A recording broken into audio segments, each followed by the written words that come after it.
Are you about to watch this video and you're not liked and subscribed to it? Like the video, please. Just go down. It's right there. It's right there. I did. I hit it. I hit it. Have you hit it? Welcome back to Starting Let's Nine. go. Episode 283. It is Monday, October 11th. We've got some games to react to. It's been fun so far. Yes, it has. It's been full of shit. It's been full of all kind of craziness. It's been full of great pitching matchups. Mm-hmm. It's been full of offensive outbursts. It's been full of the fucking rule book, for Christ's sake. I said it last night. Feels like we played an entire season. Feels like we do this every year. We just play the regular season. We're like, there are some rules to this thing. There aren't. I think we all pretty much understand them for the most part. So we'll just play 162 kind of like that. And then when it's really important, we're going to start breaking out this fucking rule book and making sure that we're playing this thing the right way. And that is not, I'm not bitching about any calls or rules that were made. I'm just saying the way that the rule book comes into play in the postseason is very different than it does in the regular season. And it's like all of a sudden we're playing this thing under a microscope. But it adds to the fever of the postseason. It does. And I feel like even though, we've had some rule book talk, we've also had some allegations. Oh, buddy. Already. I don't like that stuff. You don't like it? Give it a rest. Give it a rest. Give it a rest. Look. I'll say this, and this isn't me. All I'm pointing out here is the detail of the accusation, okay? Because it's, say whatever you will about the idea that potential nefarious activity was going on. Cast that aside. The detail. He spoke, Ryan Tepera, reliever for the Chicago White Sox, spoke specifically about the swing and misses, and then asked us to think about the swing and miss or lack thereof in Houston. And the only reason I bring that up is because that was the talking point when explaining Clayton Kershaw's lack of success against the Astros there in Houston as opposed to elsewhere, right? It was the swing and miss. They didn't swing and miss at a single fucking slider. Clayton Kershaw had the game's best slider, possibly, like from 11, and they just didn't swing him. So that is why my ears perked up. Well, it wasn't about the accusation again, like, oh, they're cheating again, but okay, whatever. We know that anytime you do shit like that, like the Astros, these are the arrows that are going to be fired at you in perpetuity. Like, this isn't gonna stop. But I don't think that people were expecting it to surface already and as quickly as it has into another Astros postseason run. And that's where my ears perked up, was the specificity with the accusation. Again, it's not, hey, you're calling them cheaters. Okay, fine. But you actually gave us something to think about, a little detail. And whether that's feeling like you were getting picked up on, maybe your slider wasn't, I don't know. But it was enough for it to be vocalized in a post-game press conference. My first thought was that there's no way the Astros would cheat after everything that this organization has been through, the suspensions, the fines, the public shaming, all of it. We're human beings, Jared. We're humans. Hold on. You think there's no way that they would do it after all of that. But then you start to think a little more and you're like, isn't that almost the perfect time to do it? Because everyone would be thinking, well, there's no way. There's no way that they would do it this soon after at all, ever. What if they did it immediately after? Because everyone would be like, come on, you got your tinfoil hat on. There's no way that they're doing it. And for the record, I just want to say, I don't think the Astros are cheating, but I am saying that now would be a good time to start when everyone thinks that you are anyway.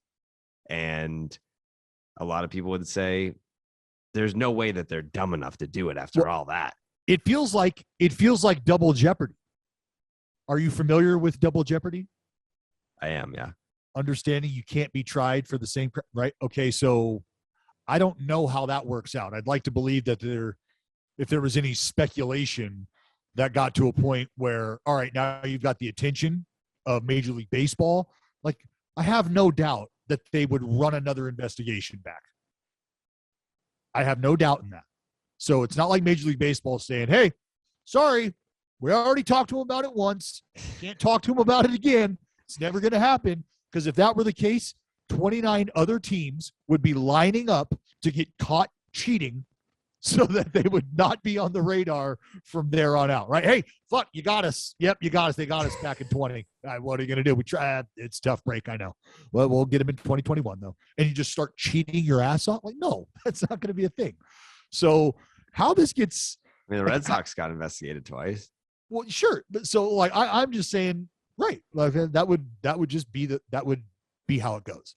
But to your point about – for the record. To your point about if you were going to do it again, when would be the time? Well, it would probably be right after you have the utmost confidence in your newfound system that you're not going to get caught doing that. And that would be for the Astros or for the fucking Kansas City Royals, whoever it was. So it's not just specific to the Astros. But with all of this being said, I'm just interested to see this is where Dusty Baker comes into play. Because for my money, do the Astros even acknowledge this? Do they even respond to this? No. Because this is something that's going to be asked of them, right? Hey, I don't know if you guys caught wind of what was said, but here's the quotes. Do you have any thoughts on that? Nope. No. I bet you Dusty probably already said, like, we're not speaking about this. No one addressed this because you're only giving it credence. And I think if Dusty is going to be there for the long haul, he needs to convey the message of this ain't going to be the last time that someone comes at us with cheating accusations. Like, let's face it. This is not the last time that this is going to happen. So let's not set the precedent of every time that someone accuses us of cheating, we're going to go out there and deny it or respond to it or let it be a narrative as part of this series. Right. We're just going to say, you know, we're here to play baseball. Like, we're not like every time that we beat a team, which is going to be often because we're really good, we can't field cheating accusations. That's just not how this works.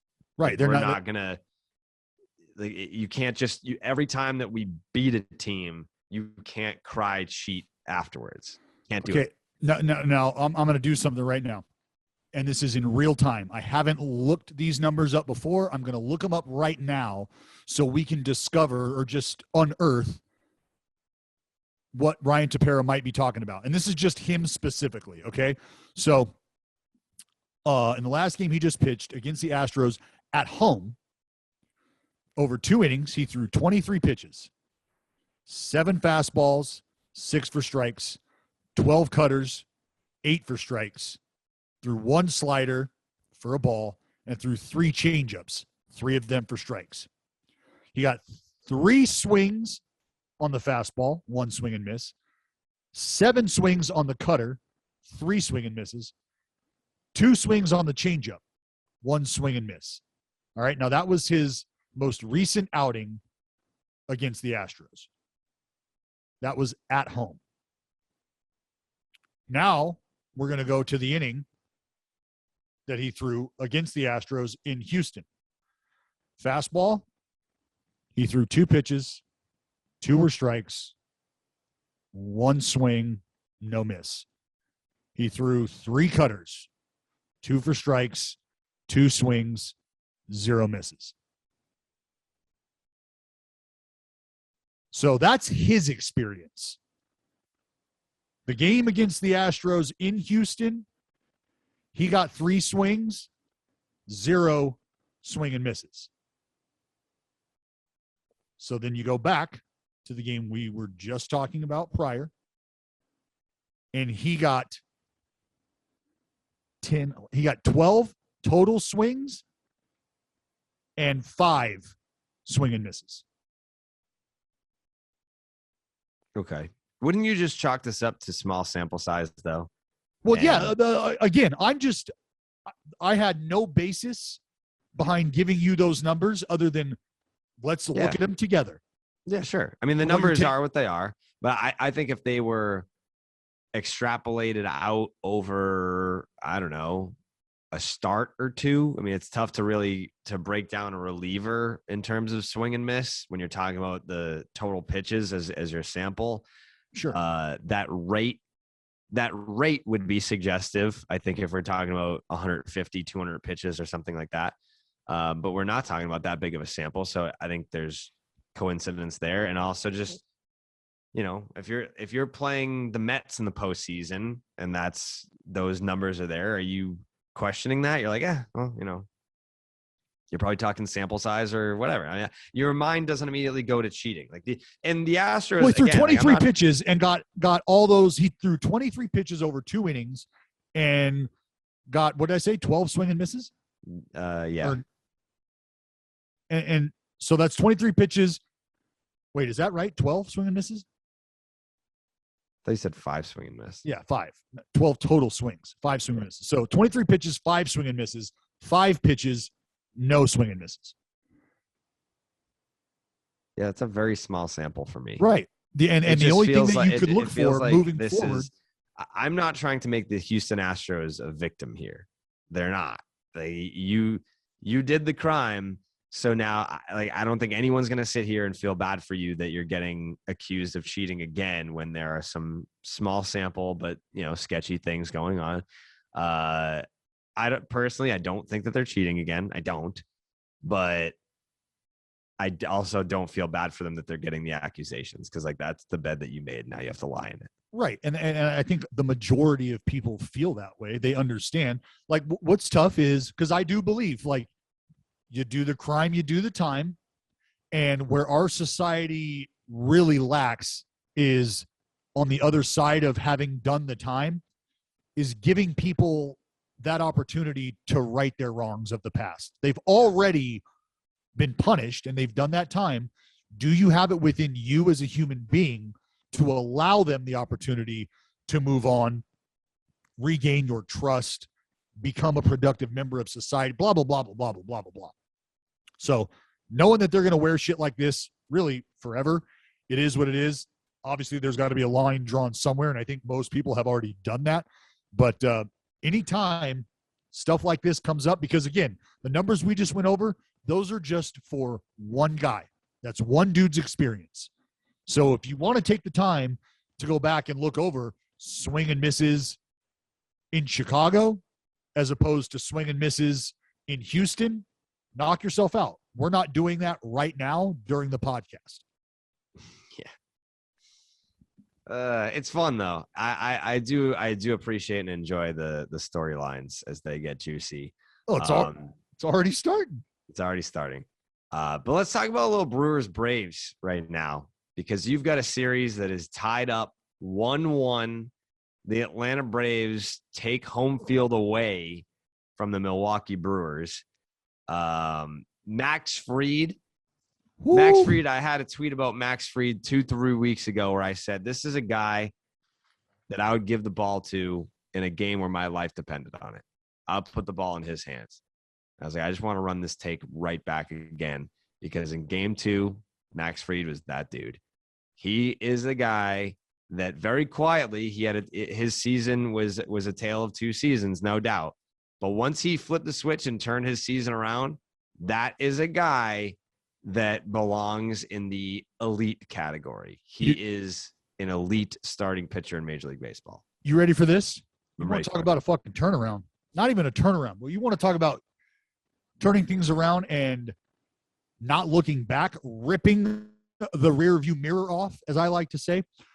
Since July 28th, all Max Fried did was compile a 1.56 ERA over 81 innings, punching out 73 during that time, only 11 free passes. That's over the course of 12 starts, Jared. There's a CG shut piece twirled in there as well. Sure is. Max Fried was the best pitcher in baseball, it felt like, during that time. Just absolutely dominant. And you heard him talk about what Counsell said. You're just getting force fed strikes from this dude. It's fucking strike after strike after strike after strike. And it feels that way when a dude's rolling out there and pumping 71% first pitch strikes, which is what Max Fried did. 15 out of the 21 hitters he faced through those dominant 6 innings started 0-1. They walked into the batter's box 0-1. Dominant. Fucking dominant. Needed that. Absolutely needed that. And I love Snit turning it over. Let the bullpen work. Let those guys get you their outs. Yeah. I mean, that is the key, though, to the Braves' success is that bullpen. Because the lineup's going to fuck. You've got some great starting pitching options. God bless him, Charlie Morton, in game 1, being your game 1 starter. Hey, yep. That guy, he's another dude that can just flip a switch as it pertains to October. I feel like he does not get enough credit for what he has done in the month of October between multiple teams. Like wherever you want me to go, whatever uniform you want me to wear, whatever situation you want to put me in, when it's time for October, I'm going to show up and I'm going to deal. Like his lifetime. I'm going to look that up right now because I bet it is shockingly good. Charlie Morton in the postseason. He is. The bottom line is Charlie Morton game 1. Obviously, you leave him out there, run him out there for the 7th inning, and he gets clipped. And while you hate to see it, I think game 1 with Charlie Morton, since saying, you know what, I'm going to give him every opportunity to do what he's done, which is pitch us into this position. I'm going to let my guy run. Charlie Morton, in his last 11 postseason appearances, 10 of them were starts. His teams are 7-4. He's thrown 53 and 2/3 innings, 63 punch-outs, a 2.35 ERA, opponents hitting a $198 with a 5.54 OPS. I feel like that's decent. Yeah, the only stinker was really his last start of last postseason.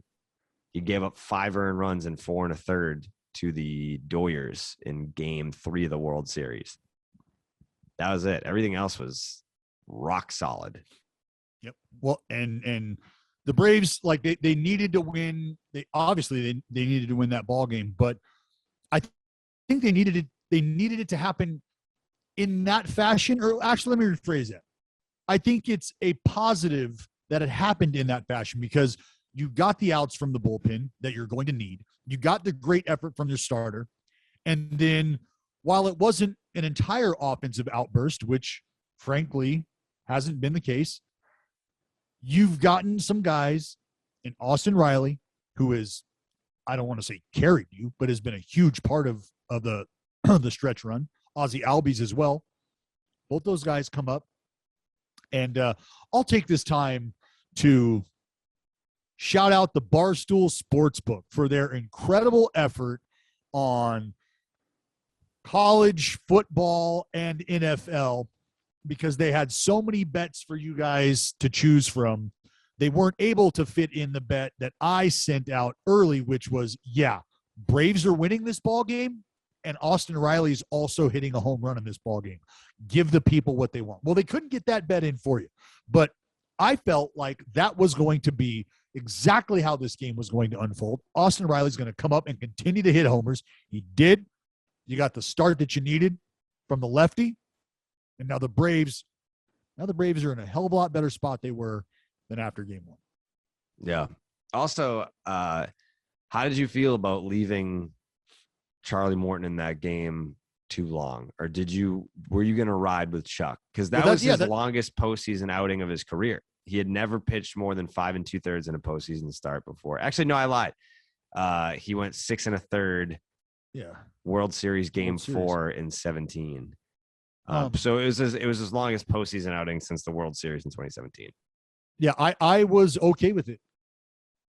That's why I said like game 1 starter, and that's the difference. Like game 1, the guy who's getting you started, maybe you give him a little bit more. Maybe you give him a little because you understand what that bullpen is going to have to do. And if you can lessen the load, if you can lighten their responsibility, and your game one starter is the dude that you're turning to for that, I don't think you're in a bad spot there. No, I don't think so either. So it's just a matter of that's why I applauded the move with Snit, because you might be in a position where you're telling yourself, you know what? We left him in a little too long yesterday. That didn't work out. But Maxie's throwing the shit out of the ball right now. Because what he came out with, 81 pitches or something like that? He had 85 pitches. 85 pitches. So you might be telling yourself, yeah, he could go get us another one. Absolutely. 15 innings on average, 15 pitches on average per inning in the big leagues. Yeah. Maxie, 7 strong, 100 pitch mark, done deal. Turn it over to Tyler Matzik and the rest of those boys. Do you feel like after, because I mean, we'll obviously get into Rays, Red Sox, and all that. When the Rays, Red Sox split the Rays, Red Sox split the first 2 games of that series, I feel like it had a very different feel. Oddly enough, it still felt like the Rays had the upper hand, splitting, having to go on the road, than in this series, where I feel like the Braves almost have a very clear upper hand going back home to Atlanta after splitting the first 2. Where are you at on that?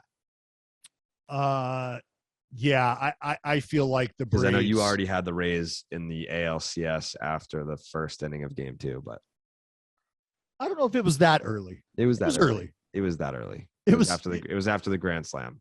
It was early. Yeah, and if some fluke shit wouldn't have happened, we're having a different conversation, which we will get to. Yeah, we'll get to it. We'll absolutely get to that. But yeah, this does feel like it's got Braves momentum on its side. This series absolutely feels like it's got Braves momentum coursing through its veins right now. Did you pick the Braves? Did I pick the Braves? I did pick the Braves. Absolutely. Yeah, you did. Yeah, yes, I picked the Braves. And you are trying very hard to not get. I shouldn't have made a pick at all. Kicked out of Braves country right now. I see you pandering online. It's so cute. You're pandering. You're man, a fake fan. Just want to get my picture with Blooper. Can't wait to get my picture made with me and Blooper have been tweeting each other all season. If there's anyone that's pandering here, it's you. You wanted to jump in on the Braves bandwagon late. I didn't see a single Braves tweet from you all year. I've been tweeting about the Braves all season long. What's happening right now is criminal. It's criminal. Criminal. The fact that you're trying to weasel out of telling the Braves to fuck off, and also, hey, buddy, you made your pick. You made your allegiance. You let it be known. The world asked who you're riding with. You showed the world, not me. I didn't do that. You did that. I'm just your partner here.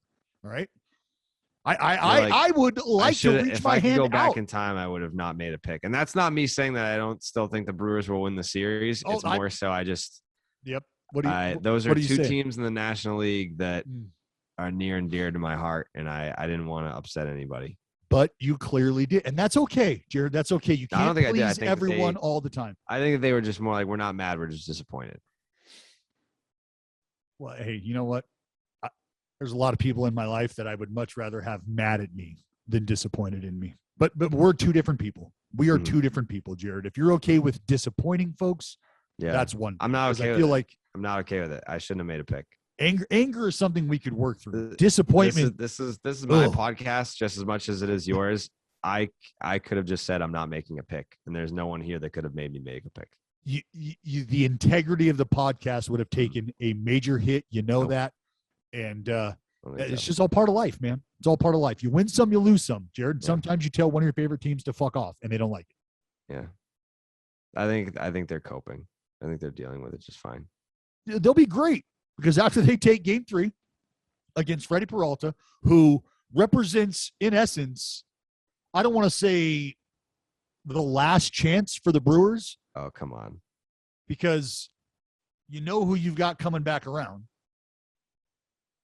Right? You got those other boys coming around, Corbin, Woodruff. I feel just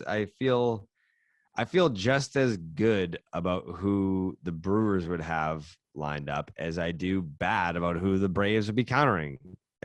That's the one thing that I said that I didn't say on the podcast. I tweeted it. I wish that this were the NLCS. I wish that these two teams were going at each other best of 7, because I feel like this series deserves a best of 7. But the reason I wanted it, the reason I wanted it to go down like this is because, or the reason that I thought the Braves had a chance, like we talked about, was the rotation. For every reason the Brewers should be dominating the Braves, or not should be, but could potentially, with that ridiculous starting rotation, same thing could be said for the Atlanta Braves. Those dudes pitch well. It stymies an offense. Yeah. And that gives the Braves every bit of hope they need. So game 3 has already started. Freddie Peralta on the mound against Ian Anderson.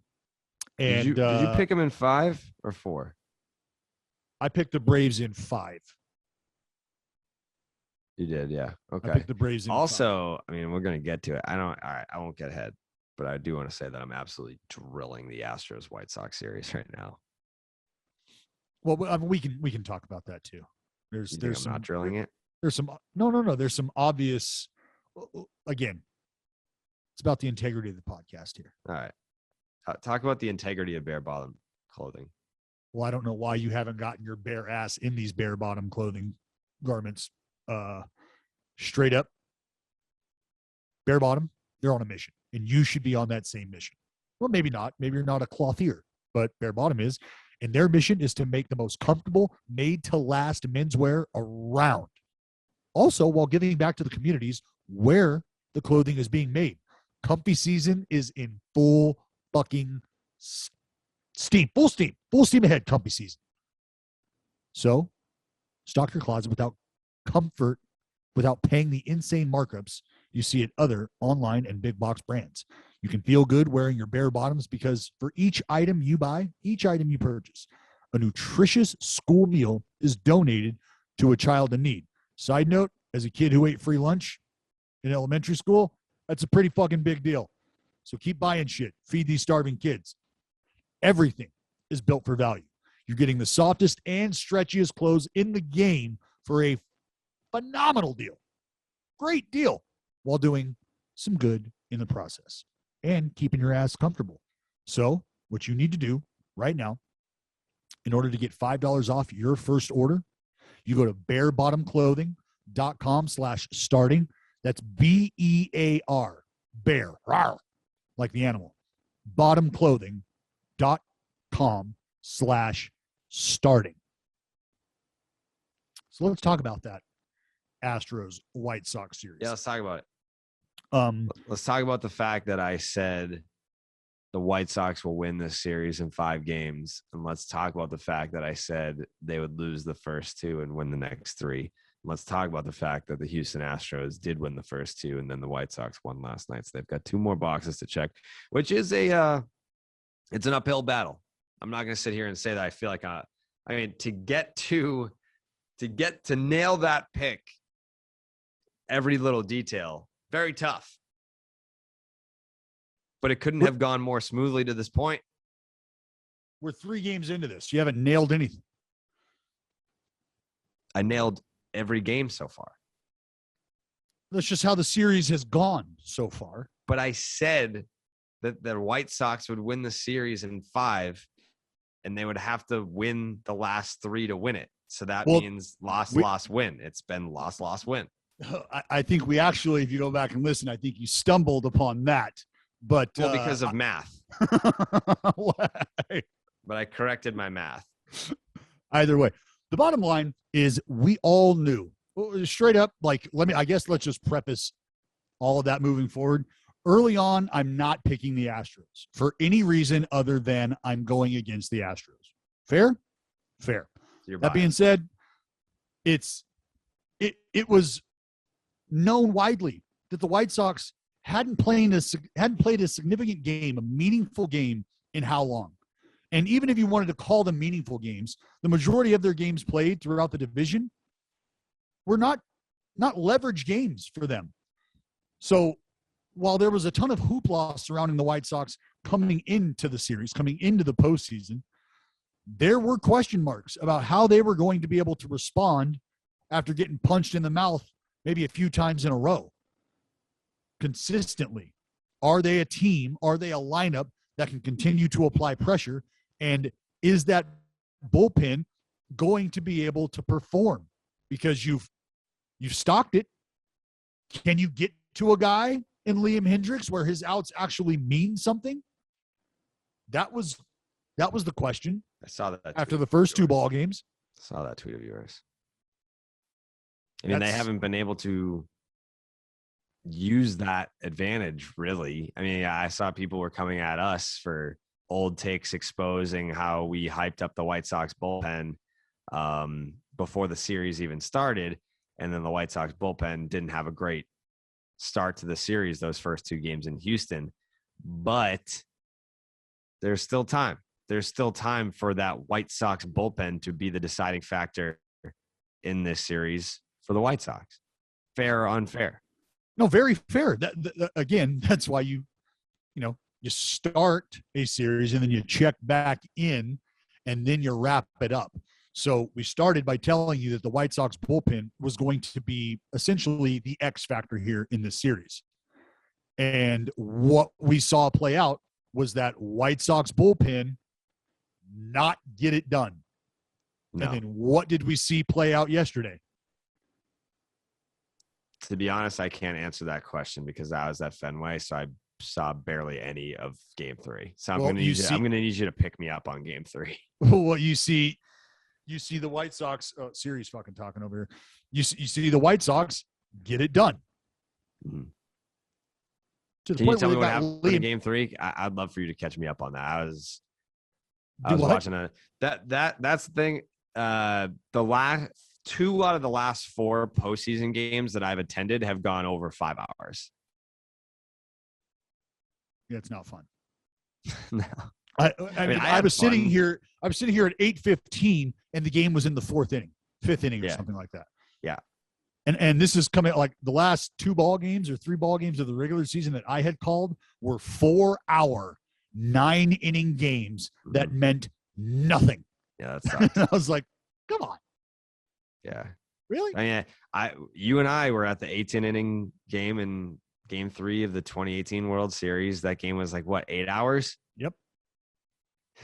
Forever. Yeah. Forever. Last night was 5 hours and 14 minutes to play 13 innings. I've seen some long ones. I've seen multiple extra inning postseason games in person. Yeah. Well, look, what happened for the White Sox this last game? Well, Luis Garcia obviously had himself a day. But that's basically how things went. Is everything that the Astros had been doing in those first 2 games, the White Sox started to do. I mean, the Astros 8 for 19 with runners in scoring position in this series. White Sox, not so much. But they came up yesterday and started getting big knocks, and it just didn't stop. Do you have the balls to stick with your Chicago White Sox pick, Dallas? Are you going to jump off the bandwagon for the sake of potentially being correct because you don't even know? No, we need a big ball game today.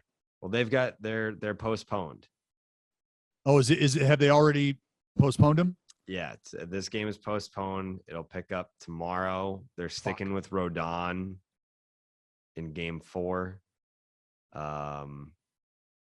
Yeah, so we'll have a little bit of a breather in that series. Well, hey, that bodes well. Who does that help more? I mean, well, realistically, it helps both clubs because both bullpens have been, I don't want to say been exposed, but both bullpens have gotten work. For sure. Right? Giolito, 4 1/3. Framber Valdez, 4 1/3. Like I think that it has to help more. Who is what's it? that? There's somebody that it has to help more. Who is it?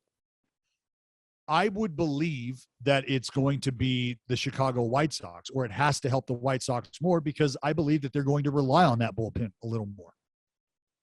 So you're not a big momentum guy then? You don't think that the momentum that the White Sox may have picked up in Game 3, having that matter with a day off going into Game 4? Well, yeah. Well, that's what I just said. That the momentum is going to help the White Sox, or that it has to help the White Sox. Yeah. It's an interesting series. I don't think it's over. I think it's regardless of who wins, I think it goes 5. What was interesting was the decision to go with Cease instead of Rodon. But Cease had been throwing the shit out of the ball. Mm-hmm. To your point about momentum, Tony La Russa said, no need to switch things up here. Let the kid ride. Yeah. And Rodon for a second there towards the end, we weren't sure if this was going to be the same guy. But he finished somewhat decently strong. So we'll see what happens. We've got our eyes on that Astros White Sox series as we're recording right now. It is the top of the first. Yeah, top of the first, 2 outs. No, bottom of the first, 2 outs. Freddie Freeman just got out. Ozzie Albies is up. But to answer your question about what the White Sox bullpen did, Jared, the last 16 Houston Astros that came to the plate were retired by the Chicago White Sox, and they struck out. That's what we expected. They struck out 11 over the final 5 innings. So yeah, the bullpen came in and got it done. They did. Kyle Tucker, for fuck's sake, my God. Welcome to the mainstream, Kyle Tucker. This is a dude that all year was getting it done. I know we've hyped him up a decent amount on this podcast. Yeah. He's one of my favorite dudes to watch. And like I said in my tweet last night, like I feel it's a double-edged sword. I'm excited to watch a guy like that play the game because I just love the way he plays the game. And it's painstaking because he's going to be a thorn in my side for the next fucking 5+ years. Minimum. Don't want to see. And now he's on a stage where people are taking notice. And I think he's also one of those guys that bypasses I don't want to call it irrational Houston Astros hate, but some of it is a little irrational. Regardless, I think Yordan Alvarez, who is also a man beast in his own right in this series, and just in general, but also in the series. Kyle Tucker is a dude that I'm glad people are taking notice that, hey, I can hate the Houston Astros for what they did in 2017, but I can appreciate when they have players, homegrown talent come up that had nothing to do with that. They're just good baseball players on a team that I don't like. And that's Kyle Tucker and Yordan Alvarez. So yeah, it's been fun to watch those guys and not just like going into that series, knowing the seasons that they had, hoping that they would continue it in the postseason so that the national audience can see these guys do what they do and what they've been doing all year. And so far they've both lived up to the hype. Yeah. I mean, Kyle Tucker, this was his, Kyle Tucker slashed 306, 327, and 367 in 13 postseason games before the Astros lost to the Rays in the ALCS last year. Like, the dude rakes lefties, righties, and the fact that you got a guy like Kyle Tucker and Carlos Correa flip-flopping in the fucking 6-7 holes, 5-6 up. Are you serious? Come on, dude. Correa's a big flip-a-switch guy as well. Dude, look, man. Good. It's not like he's not good during the regular season. It's what the postseason does, though. It's what the postseason does because, guys, whether you want to believe it or not, there'll be a day, getaway day, Sunday in May. That guy's going, you know what I'm going to do today? I'm going to hit 3 homers. I'm looking for 3 fastballs, and I'm going to hit 3 fucking homers. That's real. That shit happens. That doesn't happen in October. Absolutely not. You start to see the unselfish play, the unselfish at-bats, and baseball really does provide you with 2 different ways to play the game based on where you're at in your season, game situation, if you will. Because if you're out of it and you're not going to the postseason, there's a solid chance you've got 26 dudes on that roster who are really focused on how they're getting better for their next season, albeit under the premise of a team effort here. But if we're in the postseason, when we're knocking on the door of the postseason, say we're already there, October baseball, I'm not looking to hit 3 homers today. I'm looking to get drilled if I have to late in a ball game because we haven't had base runners. I'm looking to hit behind a guy and take advantage of a hole open defensively if that's what the game is giving me. And that's what you're seeing with guys like Correa. Shorten the swing, early in the count, runner on second, punching. Not trying to get big here. Got guys, couple guys on base, first and second, nobody out. I'm trying to create a productive out. Productive outs are the premium in the postseason. And you're watching guys say, just give me the productive outs if that's what I'm being given right now. Mm-hmm. It's a big battle right here. Ian Anderson. Rowdy Tellez. The hero, Rowdy Tellez. I mean, that's why, when people were talking about this matchup between the Brewers and the Braves, they want to bring up the records. They want to bring up run differential and all that. Right now they're just like flashing around to all the different big names that the Atlanta Braves have on their roster right now. Not indicative of any type of record. Like, this team is loaded. This team's loaded. It's so good. And again, I'm going to say it again. I wish this was a 7-game series. I really do. I feel like out of all the postseason matchups that we've seen in the American League Division Series, these are probably the 2 most evenly matched teams that are going up head to head. Is there another series that you feel like that description fits better? No. Not really. No, Yeah. Because I think you could pick out strong points from each team that aren't there for the team that they're playing. Yeah. The Braves and the Brewers, I don't want to say you go across the board because I think there's some obvious answers. Yeah. Like first base, we just talked a lot about how great Rowdy Tellez is. He's not riding in the same bus as Freddie Freeman. No, that's not happening. No. Ozzie Albies, probably taking him. Yeah. I mean, but the idea that you're evenly matched on the whole, I think that can be safely said for these 2 teams more so than any other matchups we have. Yep. And is that a Chipper Jones? Chipper just clanked the foul ball. Ball, right side. Chipper and the fam enjoying a great ball game, and Chipper Jones. Larry clanks the foul ball. No way. Oh, no. Andrew Jones is wearing him out right now. Off the hands. Oh. Tough tickets. But yeah, this game specifically that we're watching today, oh, yeah. Oh, they're all giving him shit, making him turn his hat. Oh, yeah. I love it. God, I love it. Yeah, this matchup, the one question coming into today's game, and we're not going to break this thing down, was Freddie Peralta coming in. He had some abbreviated outings with the shoulder injury. So just trying to see how much the Brewers can get from Freddie today. But I'm sure the playoffs have started to get to some people. Maybe your team's not in it. Maybe they are, and you don't like their odds. Maybe you need somebody to talk to. Jared, can you please steer our folks into the direction of where they can find some better help? Of course. The best way to think about therapy is through a bunch of analogies. We get our cars tuned up to prevent bigger issues down the road. We get annual checkups and go to the gym to maintain physical wellness and prevent injury and disease. We do chores regularly. At least some of us do that to avoid a giant mess of our house.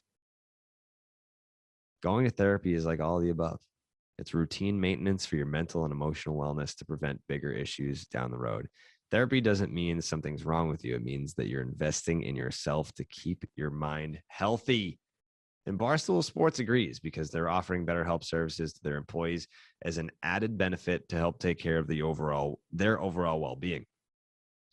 You may be asking yourself, what is BetterHelp? Well, I can tell you, BetterHelp is customized online therapy that offers video, phone, and even live chat sessions with your therapist that you don't have to see anyone on camera if you don't want to.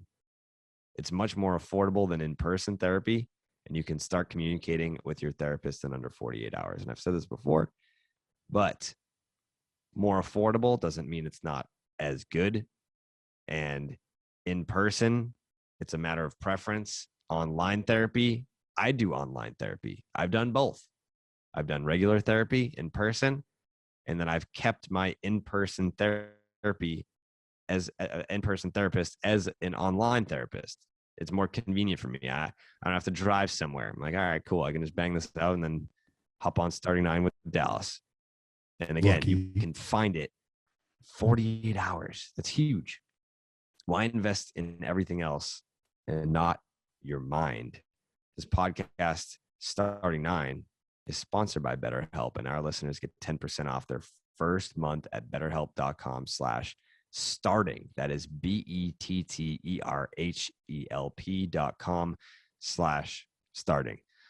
All right, Rays, Red Sox. Dallas, let's talk about the Rays clinching that you had in the first inning of Game 2. I didn't say that was going to happen. No, you said that the Rays, Astros, ALCS, can't wait, blah, blah, blah, blah, blah. Go ahead. Apologize.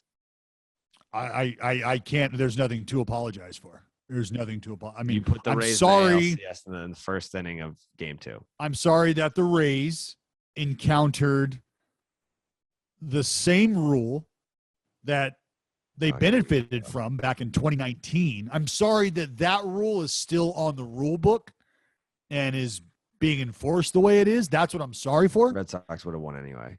Well, that's not true. Yeah, the Rays scored 1 run. Vasquez had a walk-off 2-run homer. They would have lost. Right, and you live in a world where things that happen don't impact other things that could happen in the future, right? Yes. Okay, all right. So now that we've got that cleared up, that wouldn't have happened, or we don't know that would have happened. I feel like the Rays, having one more run than the other team, I feel like that puts you in a pretty good position to win a ball game. But what do I know? Sure. But they didn't, because that's the rule. No, they absolutely did not. Mm-hmm. That's really where the conversation starts and stops for me during that game. Like, what else do you want to break down about it? I mean, I don't really think that there's anything to break down about the game. I think Nick Pivetta was outstanding. Obviously, how much energy? I said that start is worth roughly $42.5 million, or that effort is roughly, and it may even be more because they won the fucking ball game. Yeah, I think you look at what Nathan Eovaldi got, you're like, all right, yeah, give me some of that. But yeah, no, I think being there is, you do get to obviously see more. And I know that there's some baseball analysts that prefer to watch on TV because you can see things better or whatever. But I don't know. I think I get different things from both experiences. I get different things. Calling a ball game, you don't want to call a ball game on the TV. No, definitely not. That's no, terrible. Yeah, no. But I think obviously being there with the benefit of a monitor is the best way to go. Obviously with that play, the Kevin Kiermaier ball that turns into the automatic double and the runner stays. And I mentioned your name multiple times because I was like, Dallas has wanted the umpires to be mic'd up for years. That was his thing years ago. And it's for plays like this. Why do we have NHL referees and NFL referees? They have microphones to explain what the call is, what the fuck just happened.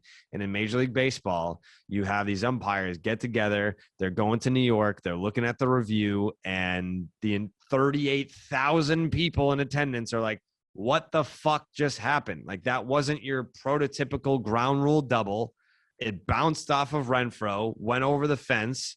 Okay, so it's out of play, dead ball, but that's not your prototypical ground rule double. What just happened? Because that right clearly you're deciding because of the umpire's discretion, which doesn't exist in this particular rule, and the original ground rule double it does. about where to place a runner. Listen. Stop. And I don't mean to cut you off. I just let me give you some insight. My opinion as to why we don't have the microphones, because you've used a word or a phrase now multiple times here in a very short window, ground rule double, because that wasn't a ground rule double. I said automatic double first. I know you said that first, but then you've just now said it twice, subconsciously, not on purpose, but that is what I'm getting at, is there are numerous amounts of people, Jared, who are huge baseball fans that have no idea what the fucking automatic double is and have no idea that there's a differentiation to be made. Well, the broadcast didn't know either. I know. I understand They were like, what's the ruling on that? Like, I've never seen that before. The idea that let's explain this, all right? Ground rule double. A ground rule double quite literally is referring to the ground rules in the place you're playing the ball game at.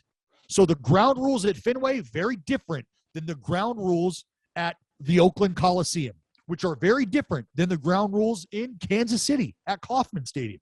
Okay? Those are the ground rules that are endemic to each and every location.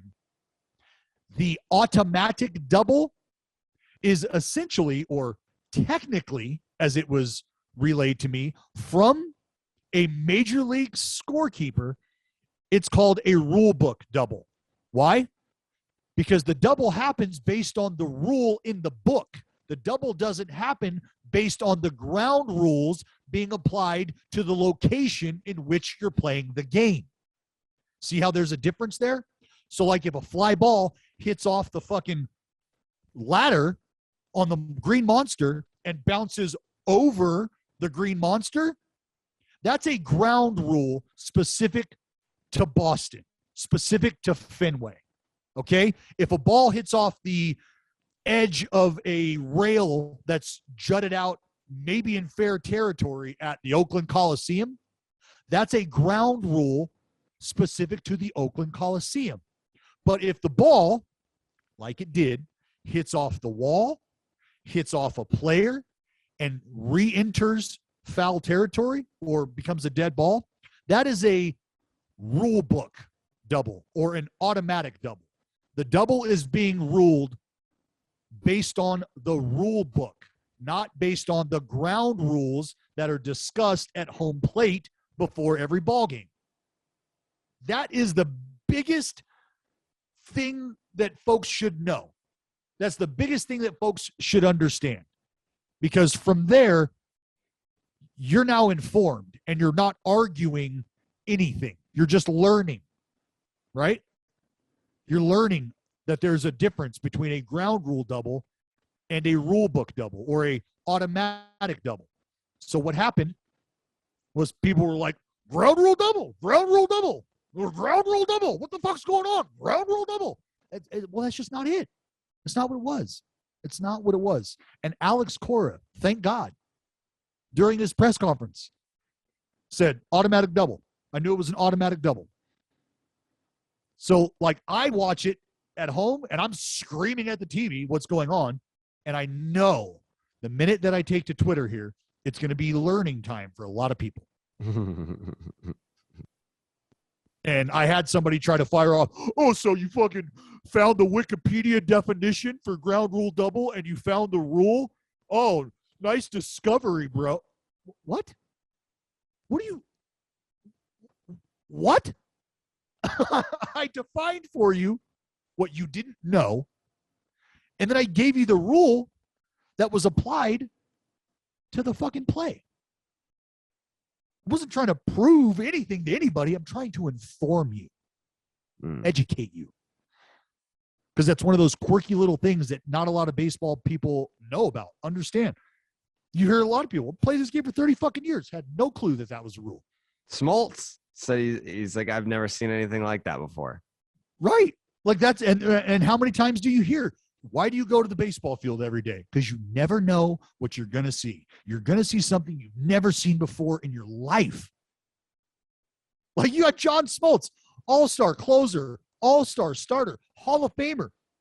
Guys, never seen that happen before. Never. Like what the fuck just happened? Yeah. Like what are we ruling? What's going on here?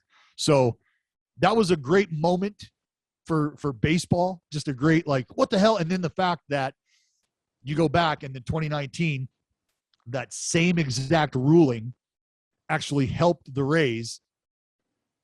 That's in Toronto, right? in Toronto. Yeah. Yeah. So now you're asking. Why you didn't see Cash, because that was what I was doing. I was watching Kevin Cash the whole time. And just chill, how he's just chilling. Yes. Yep. And I was waiting for him to get animated. I was waiting for him to, make a scene, and he just didn't. He didn't. And the dude next to me is like, oh, yeah, that's run's got to score. Run scores there. No. I was like, no, run does not score. The run does not score there. And you have Yandy Diaz going back to third base, and he's standing there. And he knows, and he's not complaining. The only person that showed emotion in all of this was Kevin Kiermaier, because he wants the game-winning knock RBIs, and it's like I don't blame you for that. No, not at all. And the second that it happens and there's confusion, they cut to the Rays dugout. I went back, I rewatched the whole thing. And you can see the players in the Rays dugout, they're going, he knocked it over the wall. He knocked it over. And it's like, he didn't intentionally knock it over the wall. It ricocheted off of his hip. Yeah, I think it was over the wall before he even knew it. Yeah. So, and he even made an effort to prevent it from going over the wall. He tried to rob the ball. Yes. So I think that there was definitely some confusion in the Rays dugout where the players did not know the rule. Could you imagine if Hunter Renfroe actually robbed that ball back and is like, oh, glove, snow cones it, brings it back, makes the throw in, and the Red Sox lose the game at that point, Jared?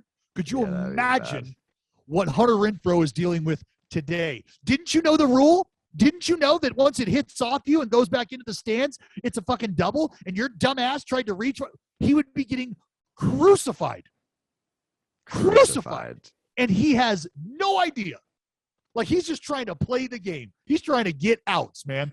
He feels like, fuck, I just knocked that over the wall. Is that going to be a home run? Are they going to count that as a fucking homer? Did I just Conseco my team right now in the playoffs? It would have been bad, but at the same time, that would have annoyed me so much because of how many people would have pretended to have known that rule. For sure. For sure. Everyone would have been a baseball rules expert if that happened. And everyone would have been talking about how do you not? You're a fucking major league right fielder and you don't know that rule? My grandfather told me that rule back when I was in third grade. That was one of the first things he ever told me. It was the fucking automatic double rule. He told me that on my birthday. Yeah, that's exactly the kind of stuff that would be happening. That's how baseball fans are, dude. That's how baseball fans are. We love them nonetheless.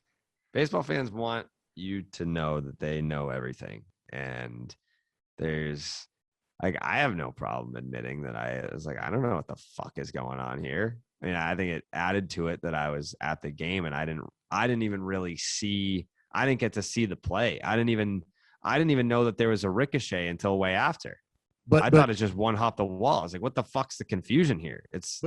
But to the point now, Jared, about the lack of communication between the umpires and the fans in the stands or the fans at home, because baseball is a game where you can see things for the first time that you may never have seen or heard of before, that can still ring true for the umpires, believe it or not.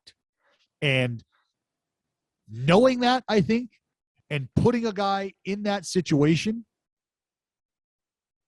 I don't know that they're eager to do that, because you're now explaining, because what gets explained first? If I'm going to clarify what just happened for a fan at home, that play, where do I start?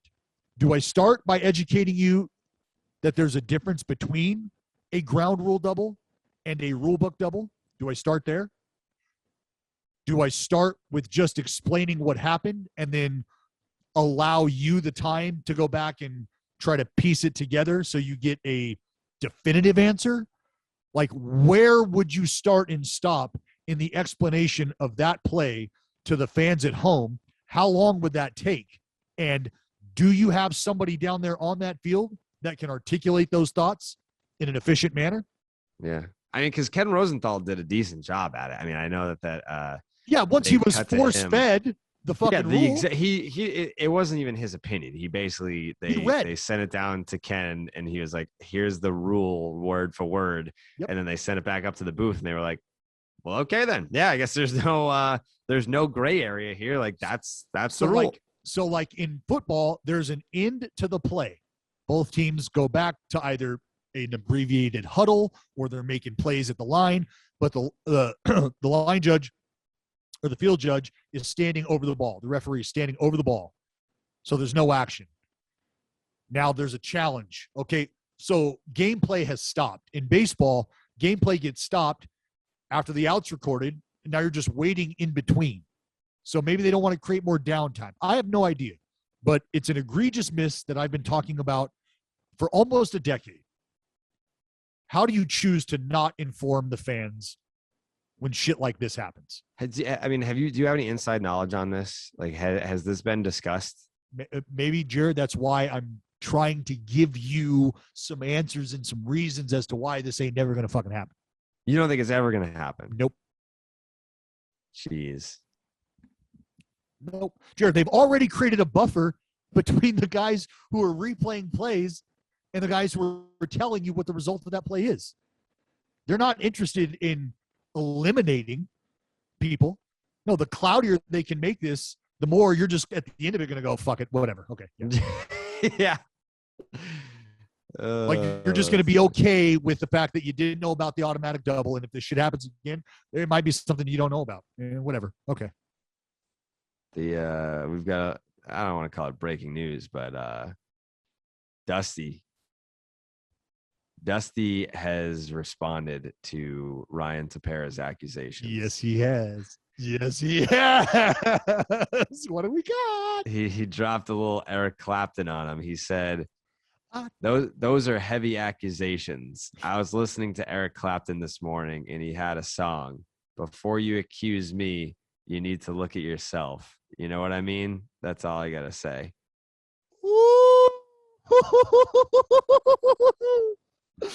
I like it. What does that mean? Is he accusing the White Sox of cheating? Jared, who knows? Open to interpretation. Open. If you're a music buff, you know that song, you know those lyrics, you understand the context. I'm here for it. I am here. What I tell you? Sure. I mean, I love Dusty. So he can fire any arrows that he wants. I'm going to support him 110%. So good. So good. Let's what now that we're back on the Astros White Sox, thoughts on the Grandal play? Grandal. So I think I briefly saw that on Twitter. I didn't get to see any of that game really, but there was it was catcher throws to first base and it nicks Grandal on the shoulder and first baseman throwing the ball home. Grandal hits the ball. Okay, so I didn't even see. I don't even know if we're talking about the same play. I did not get to pay too much attention to that game. We're talking about the same play. You just have the throw coming from a different direction. Okay. The throw was coming from first base to home plate. Okay. And Grandal was running. Some might even feel like he was running closer to the pitcher's mound than he was to the baseline. Like that's exaggerating. Is this play on your Twitter? Is there somewhere I can look? Not on my Twitter. I mean, you just look up, just type in Grandal play, and it'll pop up for you. So the ball is being thrown from the first baseman to Martin Maldonado, catcher. Grandal, who is running probably, I'd say, like 2 feet onto the grass, it looks like. Just kind of that initial lane that right-handers find themselves in, headed to first base. Well, he just stayed in that lane. And the throw coming from first base is right at Grandal and his shoulder. And you can see the ball clip him. What I want you to pay attention to is at the end of the play, right after the ball clips Grandal's shoulder, I want you to tell me what you see him do with that left shoulder.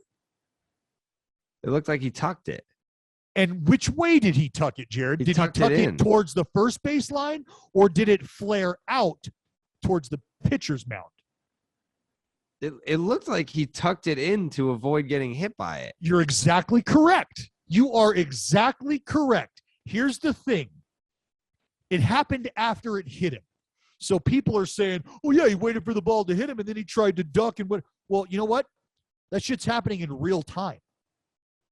It's in real time. So he sees that ball coming at him. You've got a choice to make. I can wear this right now. No harm, no foul. Because it's coming from the first baseman making a play on another base, not the base I'm being forced out on. First base. So if this dude drills me with the ball, all good. So Grandal is like in between being a tough guy and just going to fucking wear this in the chin. If it hits me in the chin, fucking I'm sacrificing it for the team, boys. Here we go. But he didn't have to wear it in the chin. So it's at his shoulder. So after he feels it clip him, Grandal does an Academy Award-winning job of tucking that shoulder to let you know, Jared, as you're watching it with the naked eye, that, hey, I was trying to get out of the way of this ball. I wasn't trying to run myself into the ball. I was trying to get out of the way of the ball. Go back and watch the video. You tell me that me tucking my shoulder in away from the throw is me trying to get hit by the ball? Well, that's just not true. And then his comment at the very end of the game, post-game press conference, he made some comments and then just said, I'll just leave it at this. Good base running. Yeah, I mean, he's very clearly running to take the angle away from Yuli so that he's got to make a better angle to home plate. Just like you're taught as a runner at first base. You get a ball, as you're a runner on first base, you get a ball hit to that first baseman. You want to know what you need to do? Find a lane. Pick a lane so that you force that first baseman to have to create a lane himself. As a defender at first, you're taught, field the ball, create a lane, create a throwing lane to get that ball to second base. Right. As a runner, you're taught to disrupt that lane. Same thing happened last night in the Red Sox game where who was it? Arozarena got caught in a rundown between third and second, and they had him dead. Well, it wasn't necessarily a rundown. It was a stolen base, and he was going to third because there's nobody home. But Pivetta and Vasquez are both heading over there. Pivetta cuts off Vasquez and then takes 47 seconds to throw a 12-mile-an-hour ball over to – I mean, Pivetta wasn't going to get him. He was throwing off balance, heading into foul territory. It wasn't going to be a play he was going to make. Right. Yeah, but, I mean, that's just heads up. That's a guy that's been around the block there in Yasmani Grandal. Veteran play. Okay. Sling TV, if you love watching live sports, if you're tired of the high prices, it's time to take control of your TV experience. It's time you got Sling. Sling is the place where your favorite channels like NFL Red Zone, ESPN, FS1, and more, all together for less. And it is the cheapest way to watch the MLB postseason this fall, with Fox available in select markets. Plus, watch a ton of our content, like the past episodes of the podcast, four-man scrambles, and even exclusive new Barstool content for free on the Barstool Sports channel on Sling. Sling is easy to set up, easy to use, and there's no contracts, starting at just $35 a month. And if you sign up now, you can get your first month for $10. Whatever you're into, Sling is where you can find live TV and the sports that you love all in one place. Go to sling.com/barstool to sign up right now for your first month starting at $10. Last but not least, Dallas, the Giants and the Dodgers are tied. I feel like both games in this series were statement pieces by both teams. It started with the Giants saying, hey, fuck you.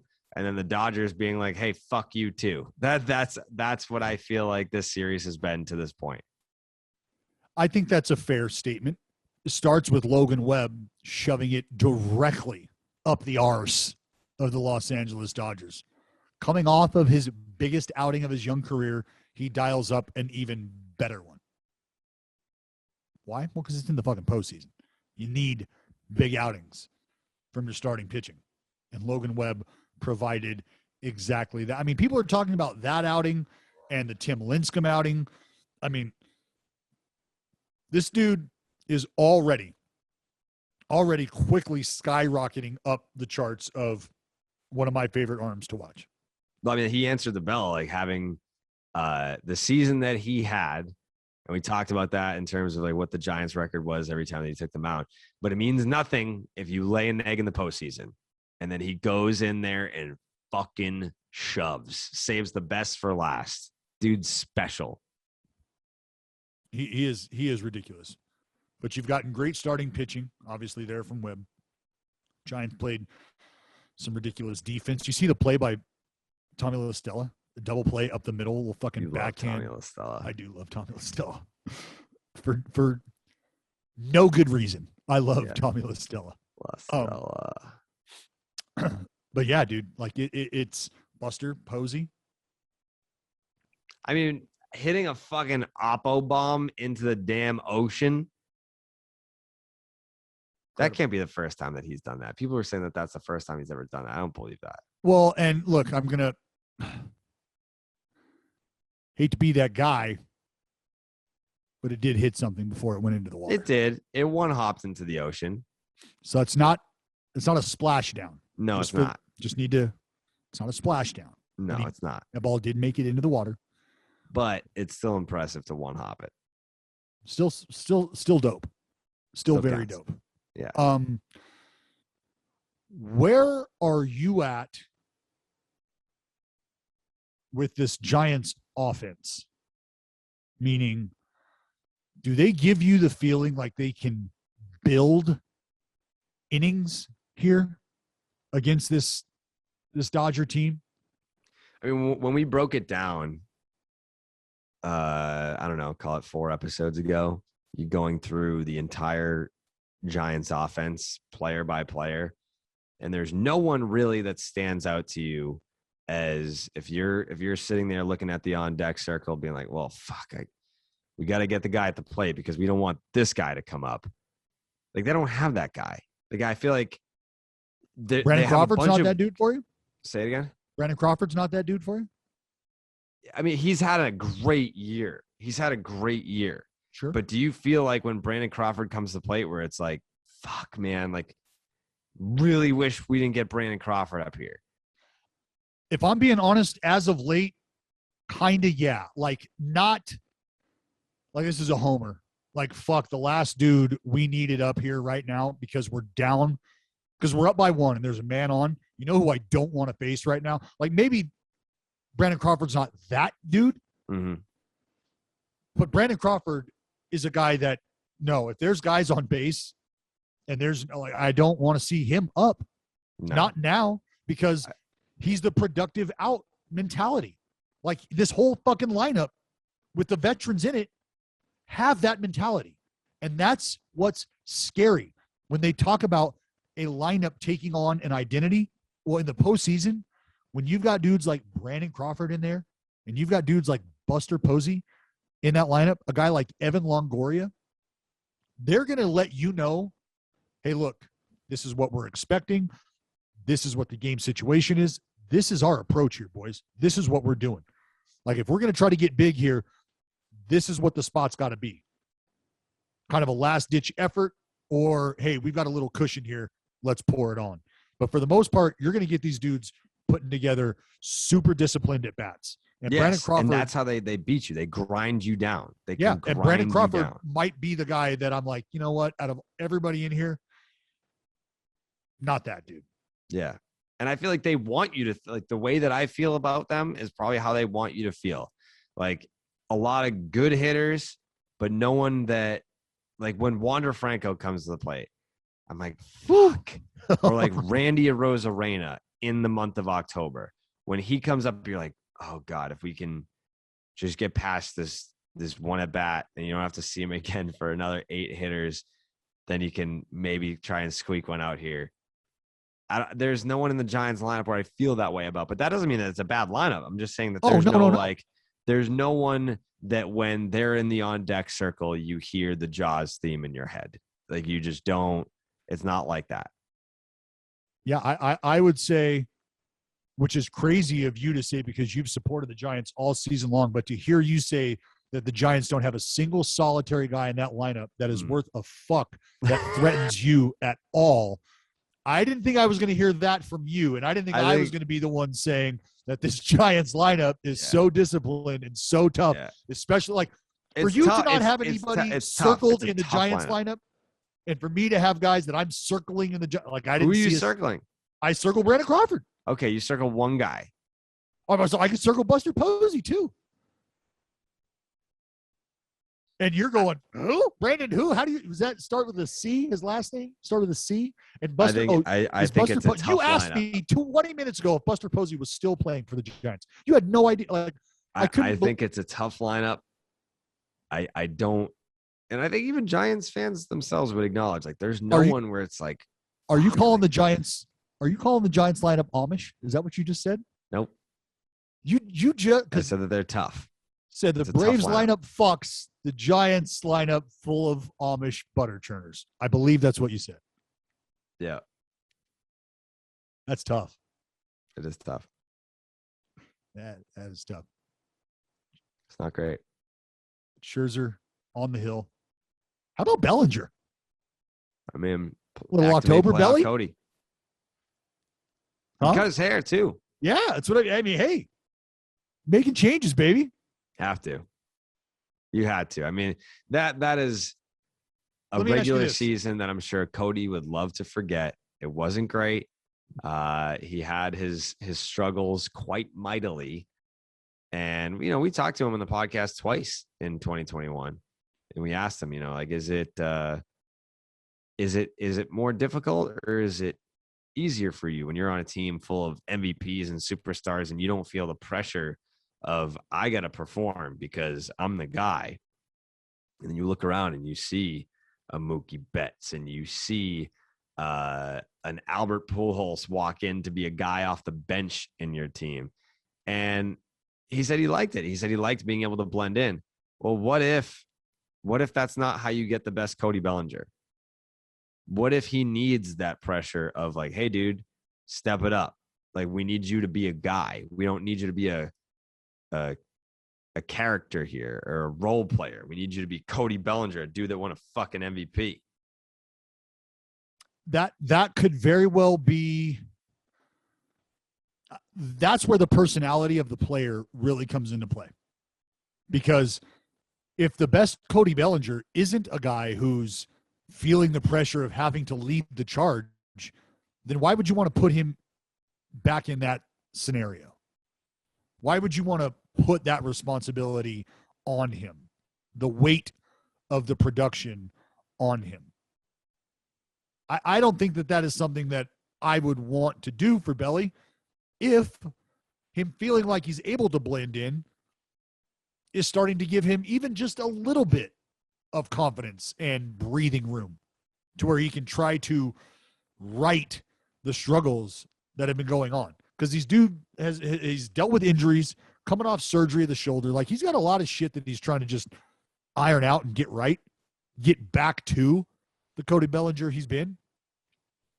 If Cody Bellinger, though, shows up and starts to swing the bat, is Cody Bellinger, is it fair to call him an X factor? I think with how he has performed thus far, yeah. Because if you, I don't know who he would be an X factor to in the eyes of. I mean, the idea that you haven't factored him in up until this point, like the reason, sure, like he hasn't been a part of why you're successful. 106-win team, yeah. Like if he's not a part of it, and he's not a big factor, and he can only add to it. He can only be an X factor. For me, that's a great place for Cody Bellinger to be mentally. Is hey, you know what? Whatever I do here, they're not even expecting it. And I know I'm starting to get right. I know I'm starting to feel a little better here. Let's go ahead and shock the fuck out of some people. That makes sense. But remember, no Max Muncy. Yeah, that looked bad. Actually, I didn't get to see it live. I just watched it back recently, and that looked way worse than what it was described before. Yeah, dude. Like, yeah. You can say what you want. Like, and we both know Max. The dude does not want to not be on the baseball field right now, and he definitely does not want to be entertaining the idea that he's not going to be able to take the field at all for the rest of the postseason. Like, that is a horrid thought to have right now, but it's reality. So on on the flip side of me allowing Cody Bellinger to just kind of blend into the background, you don't have Max Muncy. That's a left-handed power bat you're going to miss. Do you still think the Dodgers pull it out? You Dodgers honk. Well, I picked the Dodgers in this series. I know. That's why I called you a Dodgers honk. It's just not. That's not true. Mm-hmm. I think it is. I think you've been honking on the Dodgers all year. Look, I made a bet. Like I told you, 5 minutes after the last pitch was thrown of the season last year. See that play by Longo made? I did see that play Longo made. I did a little video on that play that Longo made. Did you compliment him at all or not? I sure did. I absolutely did. I did. Very much so. Jared, I'm working on levels here, Jared. I'm working on multiple levels. And there's some Giants fans that have caught on a little, but they don't have a loud enough voice. It's okay. I wish nothing but the best for the guys that I know on that team, and I want nothing but success for those men. Doesn't feel authentic, for being honest. That is as authentic. I said it. I feel it. I'm telling you. I really want nothing but the best. Jared, I might even go to a Dodger game. Oh. I might even have tickets on the Giants side. Wait, when? Huh? Which game? I'll be in LA. I'll be in LA next week or this week. What's today? Monday? I think I'm flying there tomorrow. No idea. I think I'm flying to LA tomorrow. If you want to, I'd love to go to a game with you. Yelly knock on the Giants. Oh, it sounds like you're busy, man. No, I just got like one little thing I got to do, and that's it. Oh. Well, I'm here. I live in LA, so. You want to go to a game? I'm here. Would you want to go to a game with me? I mean, I like baseball. Yeah, I mean, I feel like it would bring back good memories. You know, playoff game, Dodger Stadium. Last time I went there with you, Red Sox, like World Series champs. Yeah, I think it'd be cool to go back there with you. Well, hey, you know what? Well, why don't you just give me a ring when you land? Sure. See what your schedule looks like. Yeah, I just got a quick little one thing that I got to do, and then I'm in LA. You know. Sounds great. Yeah. Let me know. It sounded even greater if we got to go to a little Dodger Giant game together in the playoffs. You know? It'd be fun. It would be fun. So you just let me know. You let me know when those wheels touch down. Okay. And we'll huddle up. Mm-hmm. I just got an interview with a basketball player. Oh yeah. Mm-hmm. Little shooty hoops. Little shooty. Mm-hmm. What's all LJ up to? You trying to work in a fucking trying to work in a job spot at the Red Sox? in fucking Monstars 3 or fucking what you call it, Space Jam 3? I mean, he does own part of the Red Sox.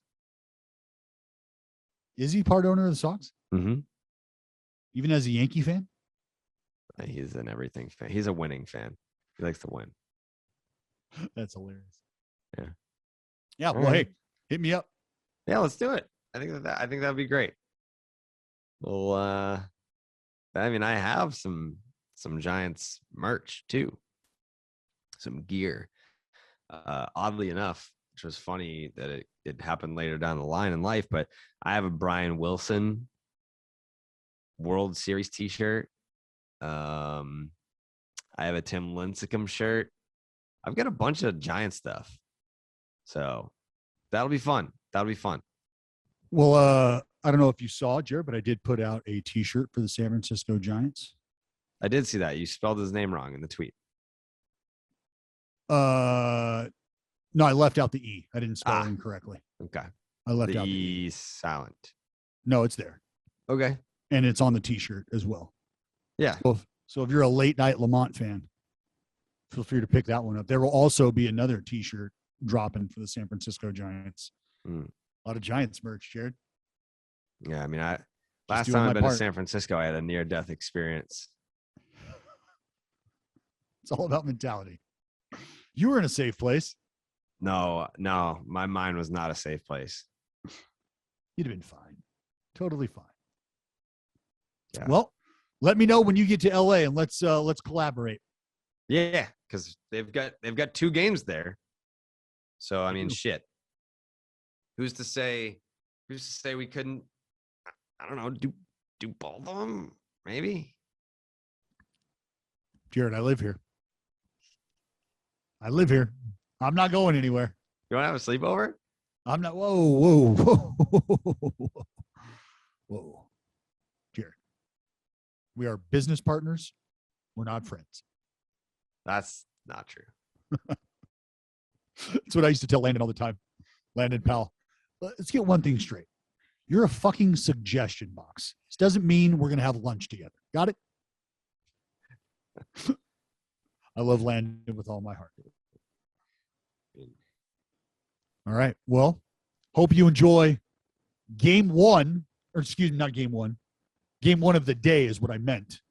Braves, Brewers, top of the 4th. 1 on, 2 outs. Ian Anderson just dropped a nasty fucking change piece on old Rowdy Tellez. So 3 more games of baseball on the slate for you today. Please enjoy. Any final thoughts, Jared? Final thoughts. I'm going to Fenway tonight. Maybe see the Red Sox close it out. I know that my good friend Colin McHugh is getting the ball for Tampa tonight. Ooh. So it'll be fun. It'll be fun. So you're going to go to Fenway. Mm-hmm. Aren't you friends with his wife too? Yeah. We follow each other on social media. Her tweets are top notch tweets. Always just like super nice, super friendly, not annoying, not super rude, inconsiderate, and shoot her a follow. They're great tweets. I'm sure you're looking forward to seeing her too. Yeah. The wives and part of the wives and girlfriends section came down to where I was, and then they retreated back up to the WAG section. But I didn't get to meet her. It was big fan, obviously big fan, and maybe tonight I'll get to say hi. It'd be nice. I feel like you, me, Colin, and Dustin Garneau and their significant others. Yeah. Just need to have a little powwow. We just need Sure. to talk it out. Are you friendly with Colin? I don't speak, I haven't spoken to him, but we spoke to him for 5 seconds in the clubhouse in spring training, minutes before the interview with Correa got derailed. Yeah. We were talking to him about his podcast, Yeah, it was. Those were the first and last words that I've spoken to Colin McHugh. Interesting. Yeah. Well, yep.